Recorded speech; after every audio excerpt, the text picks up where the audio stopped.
Sobat Step Up, are you ready?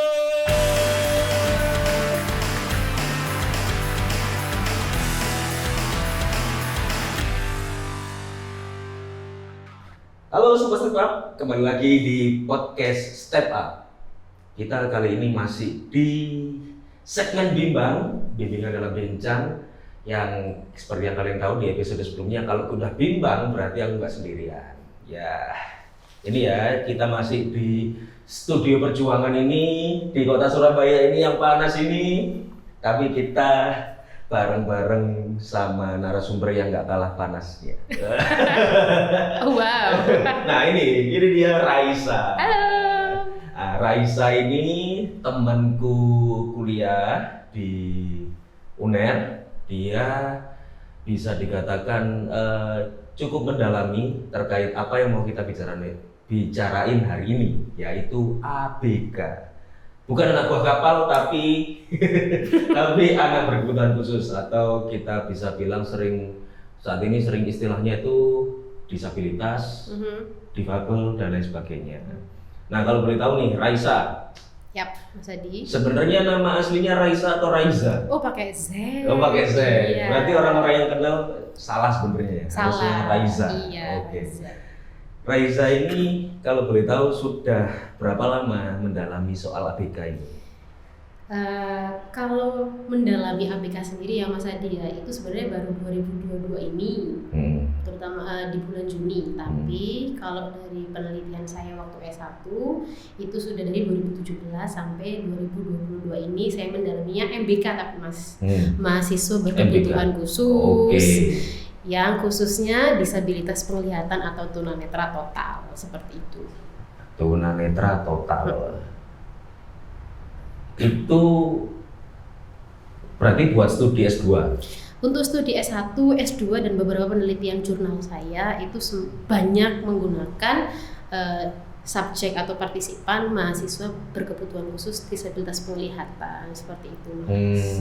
Jadi saya lihat dari beberapa konstruk psikologinya, dari self-efficacy-nya bagaimana, dari academic engagement-nya bagaimana, kemudian dari strategi coping stress-nya bagaimana, pola pengasuhan, seperti itu.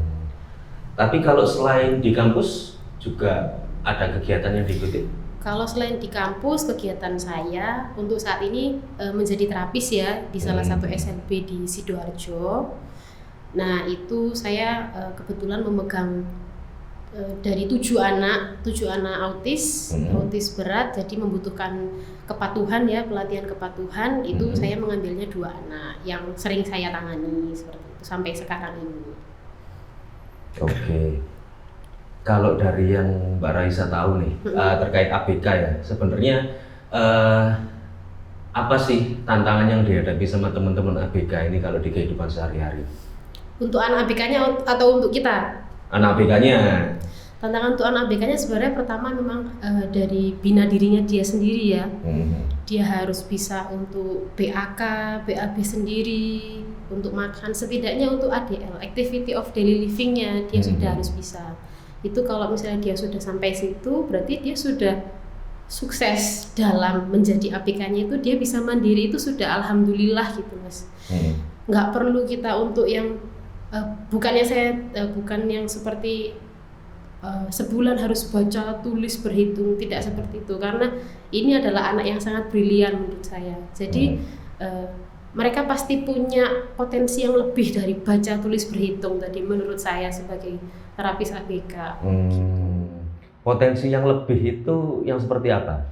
Gini, teman-teman yang mungkin terkena di bagian kognitif ya, kayak autis, tunagrahita, kemudian DS, Down syndrome kayak gitu ya. Itu kan yang kena kognitifnya ya Mas ya, beda kayak tunanetra nggak bisa ngelihat, tunarungu ya nggak bisa dengar, nggak bisa ngomong, tunadaksa mungkin salah satu kaki nggak ada kayak gitu. Itu mereka kognitif masih jalan. Banyak kan anak-anak di luar yang S2, S3 padahal tunanetra gitu. Saya sendiri S2 menjadi seperti ini. Nah, tapi kalau anak-anak yang kognitifnya terganggu kayak gitu, itu mereka nggak untuk berpikir yang kayak tadi, misalnya kayak buka sesuatu itu perlu berulang-ulang kita ajari. Ngeretek buka pintu misalnya, itu kita perlu ajari berulang-ulang. Tapi ada beberapa anak-anak itu yang mungkin autis, seperti itu juga kita perlu ajari, tapi mungkin mereka ternyata suka menggambar. Mereka ternyata waktu mewarnai, waktu menggambar mereka lebih enjoy. Ternyata mereka sukanya menggambar ya, kayak gitu. Potensinya bagus sampai dia bisa membuat komik sendiri. Memang kita perlu mengarahkan ya, enggak ujuk-ujuk sebulan langsung bisa. Enggak kayak gitu juga. Ya kita pelan-pelan. Tunagrahita sedang. Ternyata dia suka menyanyi. Nah, mereka tapi nggak bisa baca ternyata kayak gitu. Jadi yang cuma diingat ya, cuma dengerin doang. Nyanyi bisa lagu apa? Ya kayaknya lagu-lagu bahasa Inggris mungkin nggak juga ya, nggak terlalu. Pakai lagu bahasa Indonesia ya, liriknya sedikit, dia bisa menghafal berulang-ulang. Hafal nak, hafal bu. Ya sudah, coba kita nyanyi. Coba kita bagaimana cara mengarahkan gayanya kayak gitu. Karena mungkin kan gayanya hanya dia bisa cuma gini nak. Dia kan nggak tahu apa full senyum sayang misalnya gitu. Full itu apa dia nggak tahu. Cuman kan nak full senyum sayang itu kamu tuh senyum yang lebar gitu loh. Jadi kita kasih tahu kayak senyum nak gitu. Akhirnya dari situ dia tahu kalau maksudnya itu. Hanya sekedar itu yang simple aja, nggak perlu kita jelasin jelibet rumit, enggak, mereka nggak akan tahu gitu. Ya, berarti tadi memang ini ya, kalau soal ABK itu ternyata luas sekali ya. Nggak cuman tentang seseorang dengan kekurangan. Berarti kan tadi kita bisa mengklasifikasikan bahwa ada dua nih yang sifatnya itu sebenarnya bisa dikatakan istilah sekarang itu disable, satu lagi difable. Kalau disable itu kan berarti memang dia secara bawaan lahir mungkin ya, atau mungkin karena kecelakaan dia itu akhirnya secara kognitif tidak seperti biasanya, dan akhirnya karena kognitifnya ada gangguan, itu yang membuat dia akhirnya seperti itu, nggak bisa seperti orang pada umumnya gitu. Akhirnya perlu dilatih lebih banyak dan lain sebagainya. Di satu sisi juga ada orang-orang yang difabel itu mungkin secara bawaan lahir atau karena faktor kecelakaan dia akhirnya mengalami keterbatasan tertentu, tapi di satu sisi sebenarnya dia kognitifnya masih bagus gitu, otaknya masih bisa mikir gitu ya. Maksudnya mikir itu ya semua orang bisa mikir, tapi ini ya menurutku di masyarakat sendiri konsepnya juga ada beberapa yang salah sih. Salah dalam artian melihat pokoknya kalau ada orang yang terlihat kurang berarti dia nggak bisa. Padahal kan belum tentu kayak benar, Mas. Kayak tadi orang yang tunanetra nggak bisa melihat gitu, tapi kan telinganya masih bisa digunakan, fisiknya masih bisa digunakan, artinya kan dia bisa melakukan pekerjaan yang mengandalkan yang lain gitu. Benar. Nah kalau yang contoh-contoh seperti itu yang pernah ditemui apa? Contoh-contoh yang difabel tadi, yang sebenarnya ya dia cuma terkendala fisik aja. Ya mungkin orang-orang itu tadi Mas, bener kata Mas ya, nggak tahu. Jadi mungkin masyarakat juga harusnya juga seenggaknya secara dasar lah Mas tahu yang sebenarnya teman-teman tunanetra, tunarungu nggak bisa lihat, nggak bisa dengar, dan tunadaksa mungkin kakinya tidak ada satu, tangannya dan lain sebagainya kayak gitu ya. Itu ya hanya diarahkan saja. Misalnya tanya toilet kayak gitu. Atau kalau anak-anak tunanetra ya kita tuntun ya, karena kan nggak tahu ya. Kita juga nggak bisa ngitung berapa langkah kaki, karena kan biasa dia kan menghitung langkah kaki ke lurus 10 misalnya. Ya udah pegang sini atau pegang sini, atau kalau misalnya kita nggak mau dipegang sini, Mas pegang bahu saya Mas, saya antar ke toilet kayak gitu. Mbak pegang bahu saya antar ke toilet gitu. Nah itu anak-anak yang seperti itu yang sebenarnya mereka itu ya cuman butuh diarahkan aja. Nah menurut saya sih masyarakat yang seenggaknya tahu, terus kayak misalnya kayak tadi yang secara kognitif ya dia nggak bisa kayak ya anak Down syndrome, anak autis, ya itu kita perlu membedakan. Kalau misalnya anak-anak yang seperti itu autis, ya kita harus mungkin lebih itu ya Mas ya, lebih ngerti ya Mas ya, lebih ngerti cara nanganinnya, kayak oke kita antar. Tapi mungkin kalau yang sudah bisa dilepas ya anak-anak autis ya berarti ya dia toilet trainingnya bisa, misalnya kalau diantar ke toilet nih ya dia bisa toilet training sendiri, bukan kita yang harus gantiin dia untuk ke toilet buat ngelepas dan lain sebagainya kayak gitu. Iya kalau saya lihat juga sih kayak contoh-contohnya itu kalau di masyarakat sebenarnya yang bisa diberdayakan itu adalah kayak yang tunanetra jadi CS kali Mas. call center, terus telemarketer kayak Iya, gitu. itu bisa. Itu kan sebenarnya dia cuma perlu menghafal teksnya, kemudian juga menghafal bagaimana sih cara mempersuasi orang dan sebagainya, itu kan bisa melalui pendengaran kayak gitu kan. Oh, dan itu juga dia itu apa namanya? Scriptwriter. Dia kalau misalnya ada verbatim mendengarkan dialog itu. Iya. Nah, itu pinter banget. Itu kita ngerasani sedikit ya. Dia itu pasti denger. Sensitivitasnya itu 5 meter gitu, kadang saya itu dia itu denger kayak ngapain ngomongin aku ya. Jadi kayak loh, perasaan kan ya nggak ngomongin gitu, kayak nggak denger kan, udah ketutup, tapi sensitif banget kalau masalah telinga mah mereka itu, yakin saya. Dan apalagi kalau bermain musik kan teman-teman itu kan suka banget ya. Rata-rata emang banyak sih anak-anak tunanetra itu yang ujungnya itu ya main musik, bernyanyi, itu banyak banget dan banyak yang berprestasi. Nah itu mungkin beberapa contoh di masyarakat gimana sepak terjangnya teman-teman di ABK.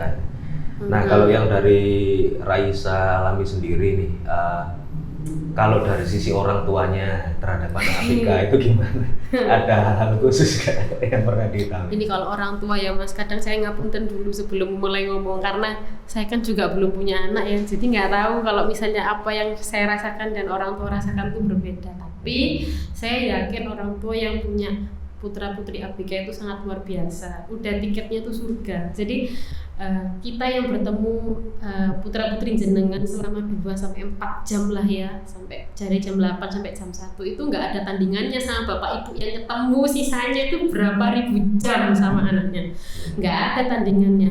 Buat nganterin ke toilet, terus mau nyuapin, habis itu makannya diberantakin, mungkin BAB sembarangan dan lain sebagainya, itu nggak ada artinya. Waktu kita ngajar itu nggak ada artinya banget. Jadi emang nggak ada kata saya ngomong sabar ya Bu, semangat, nggak ada. Loh Mbak, pirang ewu tahun deh, pirang berapa ratus jam yang aku habiskan buat anakku, sama anakku ngeliat aku kayak gini. Jadi itu sih saya rasa orang tua yang memiliki putra-putri ABK sangat hebat sekali.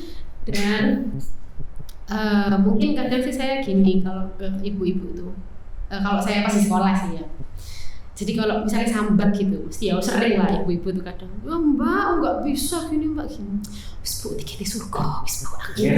Jadi kayak lebih ke ya kita udah bilang kalau ini tadi loh Bu sudah bisa ngelerekin resleting celananya sendiri, lu sudah pinter loh Bu gitu. Ya kita melihat progresnya seperti itu, bukan anak langsung bisa calistung gitu ya, bukan seperti itu. Goalsnya tuh bukan calistung gitu loh Bu, bukan anak calistung gitu, tapi ya seenggaknya dia bisa, ya tadi kayak awal tadi bisa merawat dirinya sendiri sampai ya mandiri gitu. Berarti memang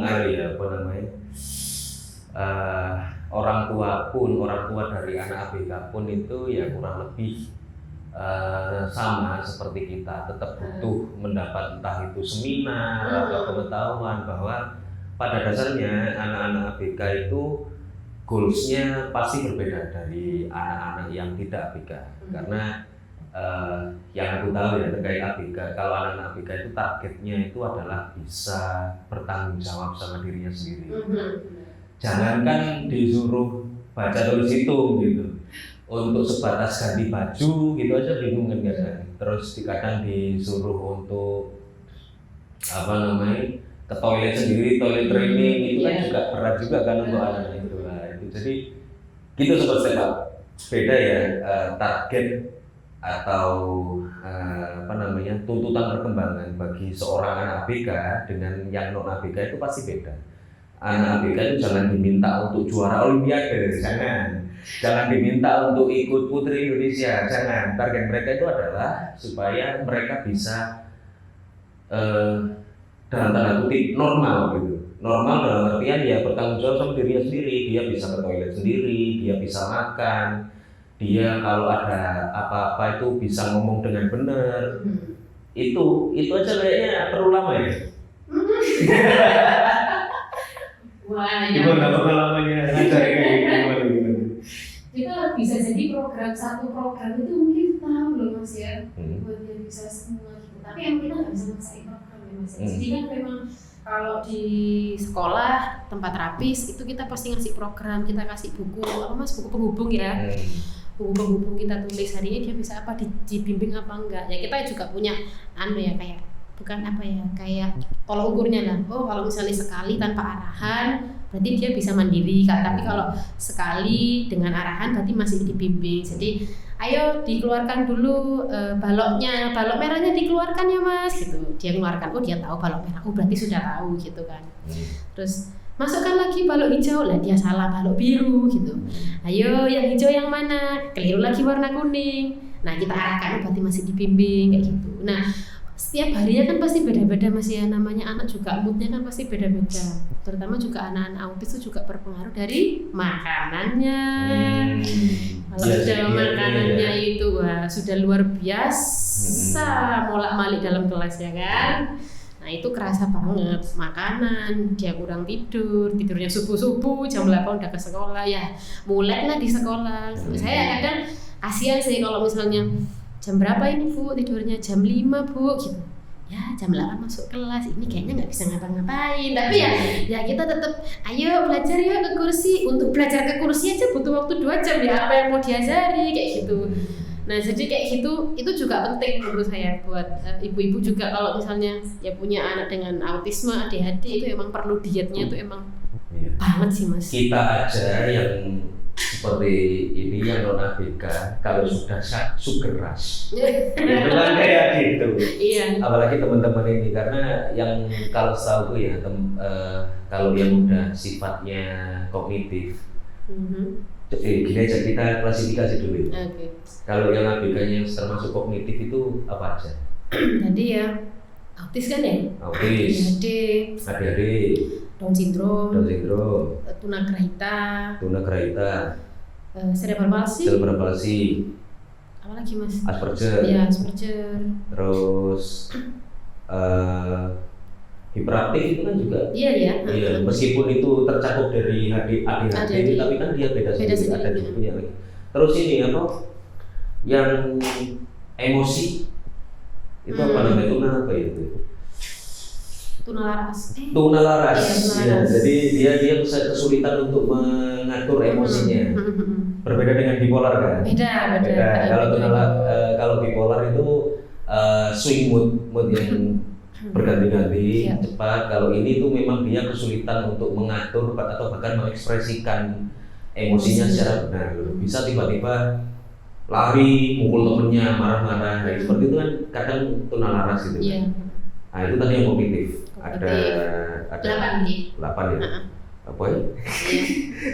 Autis, ADHD, tunagrahita, Down syndrome, cerebral palsy, tunalaras, Asperger, satunya apa tadi aku lupa. Hiperaktif. Nah itu kognitif. Kognitif. Yang kognitif ini berarti dalam tanda kutip tidak bisa dirubah ya, karena bawaan lahir. Tapi ada beberapa gangguan, keABK-an dari 8 ini yang mampu latih. Ya mampu latih. Jadi dia bisa dilatih untuk sesuatu yang sifatnya rutinitas. Kayak contohnya yang aku tahu itu di Ponorogo. Yang di Ponorogo itu kan ada yang orang-orang nyebutnya desa gila atau desa idiot. Karena sebagian besar di sana warganya itu Down syndrome. Iya Down syndrome. Tahu saya juga itu ya. Down syndrome tapi saya nggak tahu pastinya dia itu Down syndrome yang sedang, ringan atau yang berat. Tapi yang jelas warga di sana mampu latih. Akhirnya warga di sana diberdayakan dengan dilatih untuk bikin keset yang nyaman. Itu kan sifatnya kan rutin aja. Nah mereka yang sifatnya rutin seperti itu bisa dilakukan. Tapi kalau yang sifatnya disuruh mikir kayak misal nepang pohon, itu kan harus ukur kan dia. Nah itu dia nggak bisa. Nah itu jadi kognitif tadi ada 8, nggak bisa dirubah dan tapi mampu latih. Nah, kalau setelah kognitif, apalagi yang non kognitif ya. Contohnya apa itu? Tunanetra, rungu, fisik, daksa ya. Berarti itu mereka fisiknya mungkin ada halangan, mereka nggak bisa melakukan hal-hal tertentu, tapi secara kognitif tetap main, tetap seperti orang pada umumnya. Nah, jauh lebih pintar menurut saya kadang mas. daripada saya. Iya. Banyak S3 Mas, Masya Allah. Kayak ya gitulah pokoknya. Iya, apa namanya? Teman-teman yang tunanetra, rungu dan juga daksa itu kalau saya lihat itu justru sisi apa ya? Kalau bahasa psikologinya itu apa? Hardiness sama kelembaman itu. Jadi mentalnya itu kalau orang mentalnya dibikin drop itu susah naik. Tapi justru orang-orang yang ABK ini mentalnya itu dibikin down, naik lagi, cepet naik gitu, iya kan? Cenderung mentalnya cenderung lebih kuat gitu. Nah berarti klasifikasinya tadi ada 2. Kemudian pertanyaanku selanjutnya adalah yang menarik juga itu kalau di masyarakat umum itu pengalamannya Mbak Raisa ini gimana terkait tanggapannya pada anak-anak ABK ini? Masyarakat umum sing seperti apa Mas? Ya maksudnya kalau ketika di jalan ketemu orang tunanetra itu gimana? Sebenarnya kalau tunanetra ya tadi Mas ya nggak terlalu sulit saja nih kalau tunanetra itu. Ya dia oh iya, anak-anak tunanetra tuh harusnya OM-nya ya, orientasi mobilitasnya itu cukup bagus ya, harusnya. OM-nya bagus dilihat dari mana? Harusnya mereka selalu bawa tongkat. Gitu. Karena agar tidak mengandalkan orang lain. Karena mereka harus bisa sendiri, jangan mengandalkan orang lain gitu. Mereka pakai tongkat ya, itu juga menandakan bahwa ini aku tunanetra, biar orang lain itu waktu mungkin nyebrang itu oh di sini biar dia bisa membantu kayak gitu. Kadang kan nggak kelihatan, ada beberapa tunanetra yang tetap matanya ada ya kan ya, tapi ternyata mereka berputar-putar yang kayak nah padahal mereka benar-benar total, ya sarafnya nggak bisa kayak gitu, jadi saraf matanya sudah rusak. Nah kan dari situ kan kalau misalnya dia pakai tongkat gitu, dan kadang ada beberapa teman-teman tunanetra yang saya teliti itu kadang kenapa sih kamu nggak mau pakai tongkat kayak gitu, lo kan ada kamu Mbak gitu. Kan gini loh, tapi kalau aku pergi mau ke sana kamu ke sana kayak kita ke toilet cowok cewek kan kita nggak bisa tuh, gimana caranya gitu. Ya udah nanti araba-araba sendiri kayak gitu. Jadi let's kamu ngeraba-raba kamar mandi gini kan ya kotor, maksudnya ya tetap aja aku bilang kamu harus tetap pakai tongkat kayak gitu. Nggak bisa kalau enggak. Ya itu salah satunya contoh tunanetra itu yang sebenarnya paling mudah, tapi kalau tunarungu kadang ya kayak tadi nih ibu saya tadi kan ini kan tadi Hari Disabilitas Internasional, kita datang di sebuah acara gitu kan, terus ibu saya itu mau beli sushi ya kan, dijual sama teman-teman disabilitas, tapi dia tidak terlihat tunanetra, tidak terlihat tunadaksa, ternyata tunarungu. Saya udah pergi duluan ke parkiran, ibu saya tuh aku mau beli sushi, oh yes beli loh gitu kan, tinggal saya dipanggil, dek, saya nggak tahu kan, apa kok gitu, gak bisa ngomong ya aku. Oh harus pakai aneh. Iya, terus tuh ya udah tanya cuma gini sama gini, 10.000 gitu, berapa satu gitu kan, terus dia juga tahu, bu gini 10.000, kan aku gak ngerti kok enggak, kayak gitu loh mas, kayak itu kayak, oh iya sih, mungkin kalau emang nggak terbiasa ibu kan bilang, kan ngerti ngomong ya nggak ngerti sih sebenarnya aku, cuman ya udah, kalau enggak keluarin aja uangnya bener tak ini, bener tak kalau misalnya emang kita bingung kayak gitu, ya mereka bakal tahu kok, bakal ngerti juga gitu sih. Oke. Iya, itu kan kalau itu sisi jenakanya ya. Cuman kadang bahkan sampai sekarang pun menurutku yang aku sayangkan orang-orang itu kadang mungkin juga karena pemahamannya kurang. Akhirnya mereka dalam menempatkan teman-teman ABK itu menurutku salah apa ya? Salah tempat gitu. Kayak contoh tadi yang teman-teman yang tunanetra, tunadaksa, tunarungu itu kan sebenarnya mereka bisa-bisa aja. Disuruh apa itu sebenarnya bisa. Cuman karena kita terlalu memandang miring, akhirnya kita beberapa kali itu gak bisa, kamu nggak bisa kerja di sini, atau kamu nggak, kamu yang itu aja yang gampang-gampang aja. Padahal mereka nggak tahu bahwa mereka punya potensi itu loh. Nah itu yang aku sayangkan. Nah menurut Mbak Raisa sendiri, cara paling enak atau paling smooth untuk bisa mengkampanyekan soal keABK-an ini kan, supaya orang-orang ini tahu gitu, wah ABK itu kayak gini loh, itu gimana? Kalau misalnya tunanetra ya, sebenarnya kan dia kan hanya keterbatasannya cuma ngeliat, denger bisa, mikir bisa, ngomong ya lancar ya kan ya mas. kalau memang itu dirasa ya kan nggak mungkin kalau misalnya tunanetra jadi kasir gitu kan enggak ya apa kan nutuli ya, kecuali kalau kasirnya ada braille-nya gitu mungkin bisa ya. Ya emang kita lihat dari itu, oh misalnya pekerjaan ini dirasa memang kayak tadi kan kata Mas kan CS bisa ya, CS bisa, dan itu juga saya juga udah pernah lihat Mas di webnya Career Disability nggak salah, saya lupa, itu dia buka dan bisa WFH, posisinya tapi di Jakarta sih, itu untuk tunanetra. Jadi untuk teman-teman tunanetra itu jangan khawatir juga, ada kok webnya yang untuk teman-teman tunanetra ini bisa diberikan keluasan banyak banget. Kayak misalnya tunarungu dia bisa juga Mas jahit, kan nggak apa, kan dia kan tetap bisa melihat tunarungu kan. Nah itu, jadi kalau misalnya orang-orang ragu lawung yang di luaran sana itu loh udah banyak yang menerima disabilitas untuk menjadi ya kayak di coffee shop bisa mereka juga ada ya coffee shop yang untuk tuli kan ya teman-teman, ya itu juga ada. Jadi sebenarnya loh dari situ kita bisa oh ternyata bisa ya anak-anak ini ya. Sampai yang itu tuh ngeoperasiin itu Mas mixer musik. Itu teman-teman tunanetra saya kalau mixing musik mereka yang ngatur. Kayak suaraku misalnya, "Mbak, suaranya kayak enak Mbak iki kayak enak iki." Jadi dia tahu semua masang drum yang itu drum elektrik bisa masang sendiri cuma 10 menit. Jadi ya bisa kok, nggak ada yang nggak bisa kalau misalnya emang kita melihat. Jadi kita sesuaikan ya, yo dipaksa ada tunanetra orang gambar, yo nggak mungkin, yo pasti pletot lah, nggak mungkin. Jadi sesuaikan gitu. Nah ini kalau teman-teman perhatikan ya, si Raisa ini dari tadi tunanetra gitu. Nah teman-teman kalau ingin tahu di Surabaya itu ada namanya komunitas mata hati. Nah Mbak Raisa ini sering jadi vokalis bandnya. Gak usah promosi.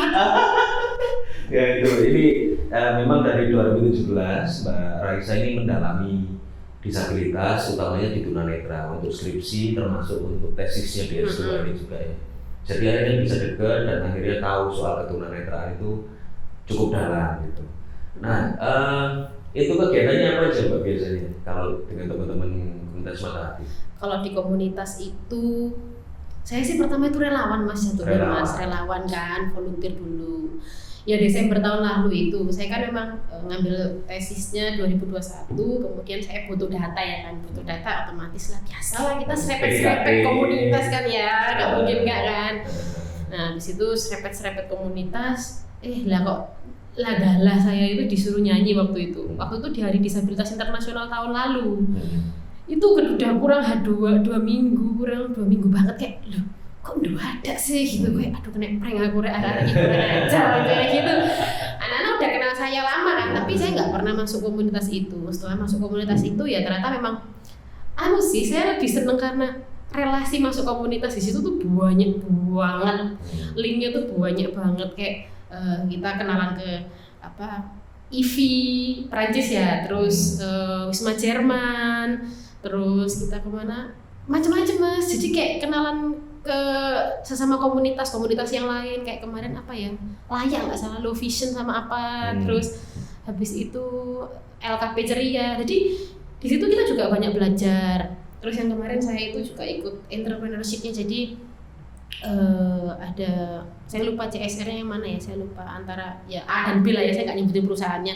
Nah kemudian itu kita di waktu itu di entrepreneurship-nya itu BMC, Business Model Canvas, jadi kita disuruh buat sebuah usaha kayak gitulah ya, seperti itulah. Itu kita ditahapin sampai setahun Mas, jadi 5 kali pertemuan itu dibimbing sama dosen-dosen di Universitas Ciputra. Jadi banyak banget sih benefitnya waktu masuk situ itu ternyata. Ternyata asik ya. Iya. Tertarik? Kunjungi Instagramnya Raisa. Boleh tak cerita? Oh boleh. Raisa_AU. Pakai S. Dia menyamakan teman-temannya nggak bisa ngomong Z soalnya. Mengenai Raisa_AU. Nah selain di komunitas tadi kan juga ngajar ya. Mbak Raisa keren nih. Dia mau bawa contoh dari alat-alat peraganya yang dia gunakan untuk ngajar. Jadi alat-alatnya ini bisa dibilang, aku tadi sempat lihat awal itu alatnya itu sederhana kok. Bahkan kita orang tua dari anak ABK pun bisa bikin. Boleh dicontohin? Boleh. Minta tolong kan? Itu kan, tolong kan? Yang papan biru dulu mas. Ya. Oke, gede ya. Nah, Kelihatan nggak sih mas? Sini, gimana? Atau kurang ke atas ya? taruh Gini ya? bisa boleh. Nah, Gini. Gini. Oh gini. Nah, Oke. Jadi gini sih mas. Duh, agak kempeng ya nanti kalau kita megang ya. apa Jadi sih kalau ini kan? kalau program di terapi kami satu tim itu tadi itu kita itu sebelum masuk pasti senam ya, biar panas dulu tuh badan. Habis itu senam, setelah senam kita saling menanyakan kabar, good morning everybody. Morning briefing. Iya, gitu kan. Habis itu setelah senam kita nyanyi lagu anak-anak bareng, 4 lagu lah cukup. Lah habis itu kita berdoa, habis berdoa kita absen. Nah, kemudian masuk, semua anak-anak sudah duduk di tempatnya masing-masing gitu. Nah, setelah itu gini ya teman-teman, walaupun mungkin anak-anak kita itu belum tahu tanggalan, belum tahu hari, belum tahu bulan, belum tahu bagaimana cuaca hari ini kayak gitu. Kita itu wajib memberitahu. Jadi seenggaknya mungkin karena anak autis kayak gitu-gitu kan dia tahu konsisten ya Mas ya. Dia tahu ritme. Kalau misalnya kita iya dia tahu kalau waktunya ini udah waktunya duduk ya dia bakal duduk untuk mendengarkan ini gitu loh. Bagaimana hari apa hari teman-teman? Saya repot hari Senin kayak gitu. Hari Senin tanggal berapa hari ini? Tanggal 1 kayak gitu misalnya. Ini saya pakai packet nih belakangnya, jadi bisa tempel-tempel gitu. Habis itu bulan apa? Misalnya bulan ini Desember ya. Bulan itu tanggal 1 Mas ya. Apa ya? Desember kayak gitu. Tahun 2022 gitu. Nah, terus bagaimana cuacanya hari ini? Misalnya bagaimana cuaca hari Mas Adi gitu. Oh, berawan. Berawan subuh kata Mas Adi.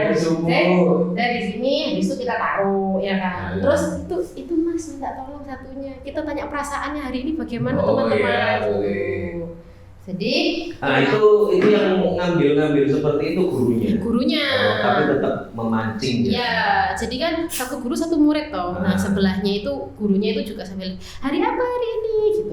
Nah, ini yang kedua. Ini sebenarnya harusnya ada namanya si anak. Jadi kan ada. Nah, tetap kita harus menanyai. Misalnya ada anak yang BM, ya udah dibilang aja dia lagi BM gitu. Misalnya, bagaimana hari ini?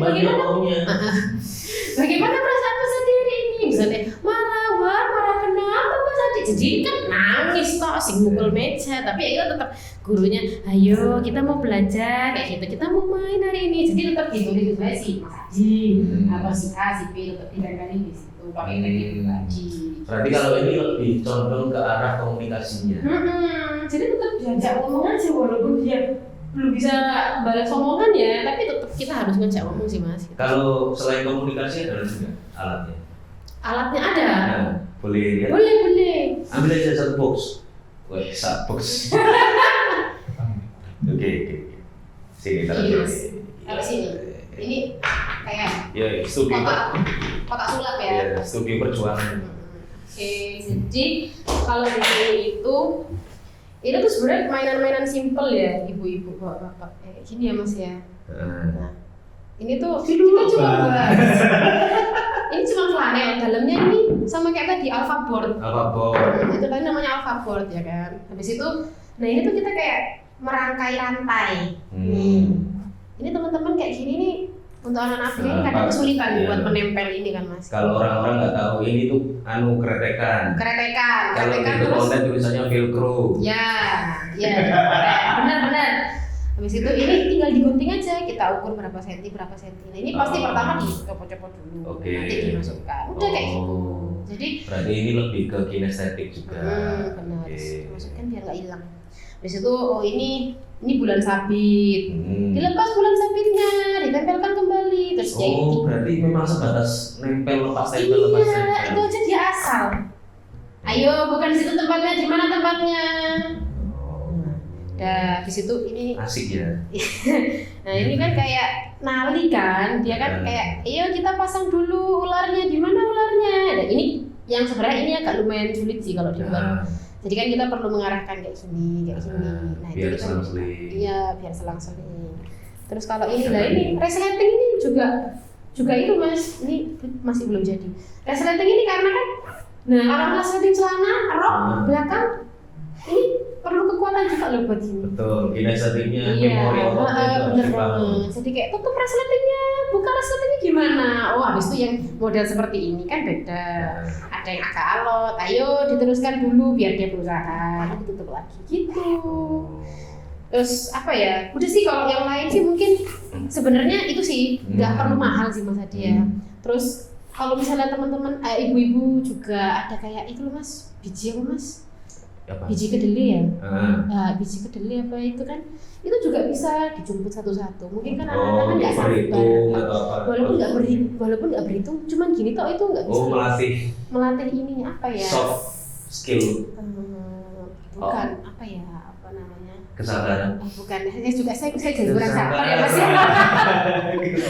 Ya, pokoknya itu. Jadi kayak gampang sih. Terus kalau nggak sendok, dianu beras gitu kan, gitu kan. Terus dipindahkan ke wadah yang lain. Itu juga ngelatih kan dia megang sendok. Kayak gitu. Kinesetiknya. Maksudnya jangan, ayo makan pensil harus bisa nulis ya. Jadi seenggaknya ayo dipindah dulu ya berasnya di kotak satunya kayak gitu. Jadi seenggaknya kayak gitu.